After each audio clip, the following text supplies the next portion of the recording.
Xin chào quý vị và các bạn. Chào mừng trở lại. Hello, ladies and gentlemen, and welcome back. The history of Vietnam is quite a complicated one, but we are going to talk about when Vietnam split, South and the North. Usually the focus is on the North. Everybody knows about Ho Chi Minh, everybody sort of understands that history in the Vietnam War. But what about the South? We don't know much actually about the South, or at least it's not being taught. And you think, well, why should one cover the losers? But the thing is, the South is nuts. There were good intentions in the South, don't take me wrong, but the reason why it existed, the people who got into power, and what happened is all completely, absolutely nuts. And we're gonna talk about two people in particular, which is the Dinh brothers. Now, who are the Dins? Well, we got No Dinh Diem, and we got No Dinh Nu. A lot of the people who know about the South, they probably know about Diem. Diem was the first president of the Republic of Vietnam. But it's the other one that people don't really know about. His brother, Nu. And if you think Pol Pot was bad, woo! This man is nuts. And the funny thing is with Nu, modern day CIA probably wouldn't be what it is today if it wasn't for Nu. The Vietnam War would not be what it is if it wasn't for Nu. Phoenix Project would not be what it is if not for Nu. Nu is nuts, and Nu is really goddamn interesting to look at, so that's what we're going to do. So I had a guy wanting me to correct the beginning. So that hello, I said, in Vietnamese, is actually North Vietnamese. The South Vietnamese has a very different sayings. But understand that North and South was two different states. Americans required to put someone into power in the South to establish control. And Diem was the person that the Americans could establish control over. In particular, the CIA could establish control. Now, why Diem? Well, there was a power vacuum. They really had to choose. They had to choose somebody who was, in a way, loyal. Diem being Catholic, being a bit Western friendly, it worked out perfectly fine. Early on, it changed. The way that the CIA viewed the South is it should be like the same as the Philippines. Now you think what happened in the Philippines? Well, the thing is the Philippines was controlled by the CIA during a period of time, where a certain president, pretty much all of his speeches were controlled and doctored by the CIA to fit their narratives. And the funny thing about this Filipino president, during his re-election, so meaning he's already president, he sort of went off script and started talking about a few things that the CIA did not agree with. So as a response, the CIA agent that was there with them gave the fucking president of the Philippines a punch in the face for going against them. So more or less, they want the South to be controlled by the CIA, just like the Philippines were during a period of time. And Diem, early on, yeah, it was. And this is usually what the communists, complain about Diem. Like, oh, you're a CIA puppet. Yes, in certain regards. Certain land reforms that was very popular in the South was the CIA's ideas. Its popular policies, it worked out well. It got Diem into the positives in the South. The Americans have different plans, but in particular, his brother had different plans. Nu.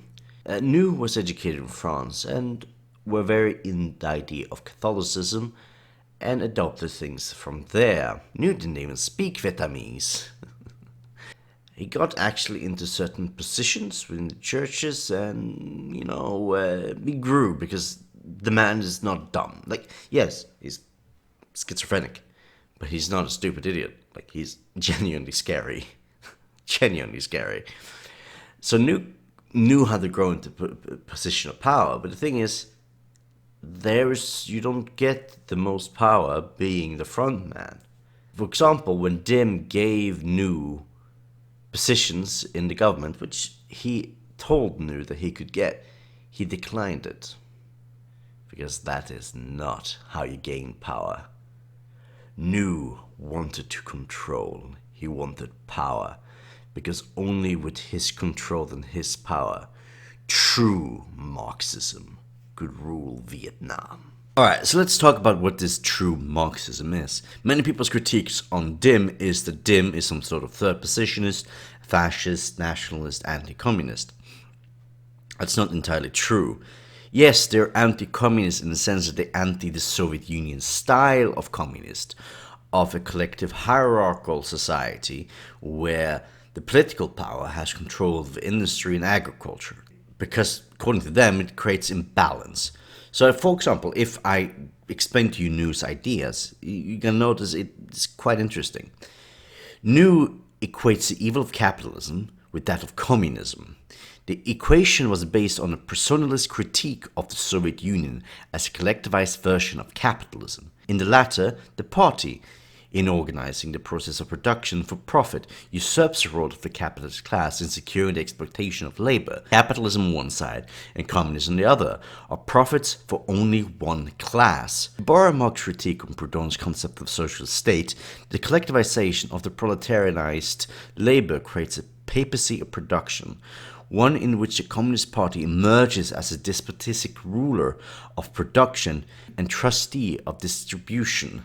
Thus, instead of a new socialist society, the Vietnamese Communist Party is subject to a collective regime of commodity production, in which the allegation of lao động, or labor, is monopolized by the Vietnamese Marxist philosopher Tran Doc Thao, referred as a red capitalist state.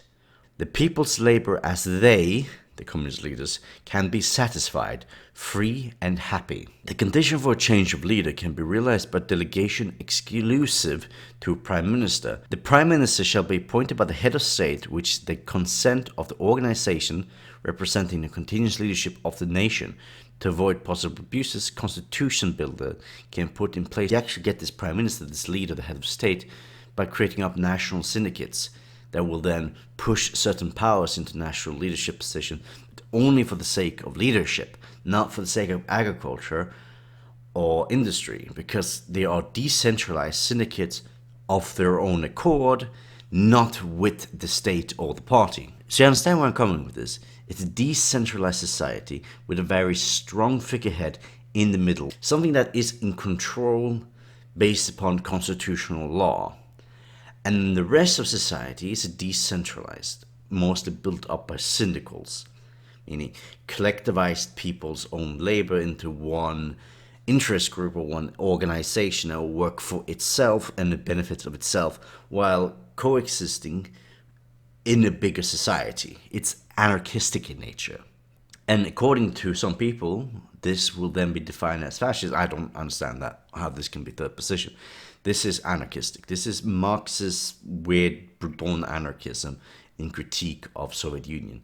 A decentralized syndical society with a strong figurehead. But the issue that this faces, and where New gets all of his power from, is the cynicals.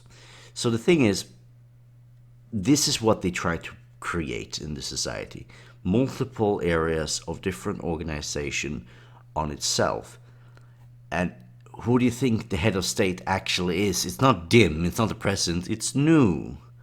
New is the one pointing and choosing where the cynicals are doing. He's the one organizing. He puts the people in the right positions to do the right thing in the right time. To if it's to revolt, it's to revolt. If it's to kill somebody, it's to kill somebody. If it's to so on and so on. This gives him more power over Vietnam than a CIA agent can do, because what the CIA agent has is, sure, they have psychological warfare that's very scary, but he has control over the people. And the people are loyal to him, and they will do as he bids, because he controls the cynical that is under their, paying their bill, more or less, paying their farm, giving the farms. And here is where the conflict started, but we're not going into this just yet. As you might have heard, that the Diem brothers actually follow a different sort of idea, which is called personalism, which is a Catholic idea, but I see it, at least their version of it, to be somewhat Theravada Buddhistic, even though they don't really support the Buddhists in the country. That's where a lot of the conflicts have come from in the South, them being Catholics, pushing Catholic ideas, and not pushing the Buddhist ideas. Attacking Buddhist temples even.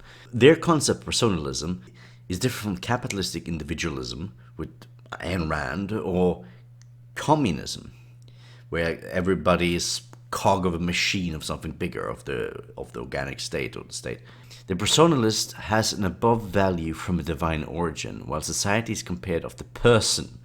Over time, society is destroyed or replaced, but the persons remain. The personalist is an absolute independent being, so it can never be considered a part of a whole, such as the family, class, state, nation, or part of a social apparatus, as communist thinks. In other words, the human person is an independent and free element, constituting the nation and the society. In societies, including humanity, individuals are equal value and have rights in societies according to their duties. A person who lives alone cannot have the same rights as a dedicated person in Kowlow production. If there is a state, it is to serve people, but people are not born to serve the state as advocated by the false communist, or the liturgy of kings as under the old tyranny of the past. According to Mr. Berdiev, a Russian personalist soldier, the government and authority are public servants protecting human rights. President Diem himself, a proclaimed personal politician today, always reminds that civil servants are public servants of the people. Man is an entity who lives on the earth, mysterious, complex, independent. He is free, autonomous, and unique, which is a being created from bones and flesh with great desires and noble quantities, and including a body visible and a soul metaphysical, invisible unity. Man is the noblest being. He has reason to control his life, to control the universe, to survive, to evolve, and to struggle for his fellow human beings. With so many material and spiritual factors mentioned above, humans have a precious name called Nawi. So it is a man's purpose to be a man, and all that the man's actions in all areas of life are aimed directly at serving the person, creating happiness for themselves and the collective. To achieve that goal, we must return to the interior to overcome our selfishness and malice, to build for ourselves and others the following thoughts and actions, and that together we shall declare the party's goal and the aims that are to respect for human dignity, and together to create common happiness for mankind. That is the combination of personalism with Marxism.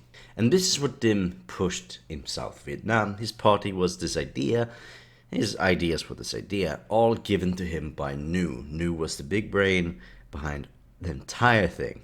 And the way the party was organized was through organizations, secret service, sort of undercover, underground ideas, pushing things. Or his rule can be described as a law professor called Nguyen Ngoc Hai said, "In Diem's regime, they persecute those who did not accept their order without discussion, and tolerated or even encouraged their followers to take bribes, because a corrupt servant must be loyal to them out of fear of punishment.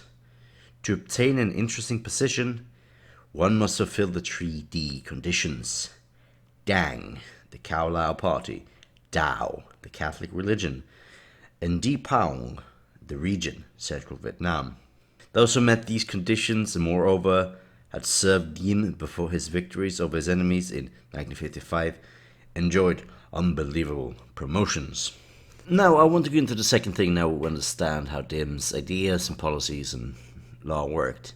And this is CIA, or what is also being called Operation Phoenix. It takes certain inspiration, the name, or the idea of it, from cow Taoism. What was the main point of this? Well, as I've mentioned before, the CIA had done similar things in the Philippines with success, and they wanted to do it again.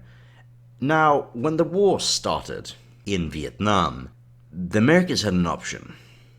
One person said, well, let's end the war immediately.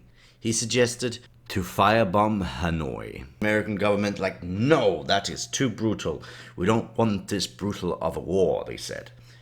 And you think, oh wow, what did they go for otherwise? Well, you get child, blackmail, kidnapping, torture, murder, a lot of, that's much better, right? Yeah, no, they should have just firebombed it. Just do your things like you did in the Philippines. You know, lower casualties, lower damage as much as possible as you can to Vietnam. You can play around, obviously, but, you know, lower it. But,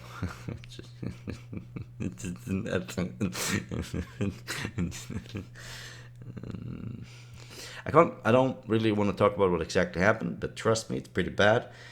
And hell, even the Vietnamese used this. GI, GI, GI, my neighbor is a communist. And then they would then go into the neighbor, you know, go kill them. The guy who told the GIs he was communist just took the land. It was only to get the land. No other reason, because the GIs were so, or at least this psychological warfare was so absolute tits up that it didn't have control over anything anymore. One example of a thing that actually CIA used in South Vietnam, when the North refugees came, and when in particular Catholic refugees came, Catholic priests and things like that from the North, the CIA told them to accept them to come here, accept them. And then they put them in villages strategically that would be attacked by the Viet Cong, had no other option but to actually have to fight. They forced refugees to fight. And you think, oh, how is this acceptable for the Geneva? It isn't. They literally killed civilians. The thing is, new, because the CIA in the early time, like new, gave new well-trained American agents, properly university-educated agents. And new really did require this to do his work. Because you think, okay, well, how are the Vietnamese at this psychological warfare? Well, they're crap. They're dog shit. News people are dog shit. They don't know how to torture. They don't know how to get information. They don't know how to scare people. They're very brutal in their way of doing things. While in torture, as we know, it's not always the physical pain that gives you the information, but how the Vietnamese did it was, you know, smack. Where'd the person at? Smack. Where'd the person at? Smack. It's like, you're not getting information if you just smack. There's a very aggressive, very punch. Not really great. So they sent, you know, American-trained people over there to help New to be able to torture the North. New focused a lot of his attention on the Buddhists, because the Buddhists were not doing well, and the anti-Buddhist rhetoric and anti-Buddhist aggression was seen. So you know about the Buddhist burning himself up, for example. As a response, New decided to raid a bunch of Buddhist temples. His soldiers, disguised as northern soldiers, went in and killed a bunch of Buddhist monks to sort of scare the people off, thinking, oh my god, it's actually the North that is the anti-Buddhist that wants to kill Buddhist monks, not the South, the North. But it, you know, that didn't work. Everybody knew it was new. And the CIA got so angry at this. Like, what the fuck are you doing, you absolute goddamn troglodyte? And they punished Diem quite harshly for this. And New didn't take this very lightly. You know, he lost a lot of power from this. He's seen as an enemy by the CIA, and the CIA no longer trusted him. He wanted, you know, no longer help him in any way. You know, you can't do that to New. Not New. You can't do that to New. So New decided to plan to kill a bunch of Americans. It was just such a big operation New tried to do. And the CIA figured this one out because one of New's people betrayed New. And the CIA went bonkers. They went berserker mode. So they decided to coup Diem to remove New, because you can't try to kill American diplomats and soldiers. What the fuck is wrong with you? So they couped them. There's obviously more to this. This is just the new story of it all. But yeah, the guy unironically wanted to kill a bunch of Americans. Another video I'm gonna do in the future, but I actually do want to give a bit of a teaser now for the people watching. New's wife, Madame New, a crazy bitch with a bush, crazy bitch. When she heard about the monks setting themselves on fire in Saigon, her response to this was, "Let them burn. We shall clap our hands." Oh my You can't make this shit up. The fucking Vietnamese South government, schizophrenic. I mean, if it just was Diem alone, things would be fine. He'd just be a normal, normal president. But really knew how to mix things up, didn't he? Yeah, but they were cool. Diem and New was killed. That was the end of the Diem brothers. Just imagining him actually succeeding that. It's incredible. But anyways, I need to end this now, and thank you for watching. And this last part is very just top of my memory. It's written down, but I can't. It's just so like this story is just so insane. New was so mad, opium taking paranoid boy with the Machiavellian schemes. He called the personality around him. He ruled the South. It was not Diem, it was New who ruled the South. But New was willing to do all of this. All of this. Willing to sacrifice everything it took. Why? Well, because of Marxism. True Marxism. The greatest society the world has ever seen. True Marxism.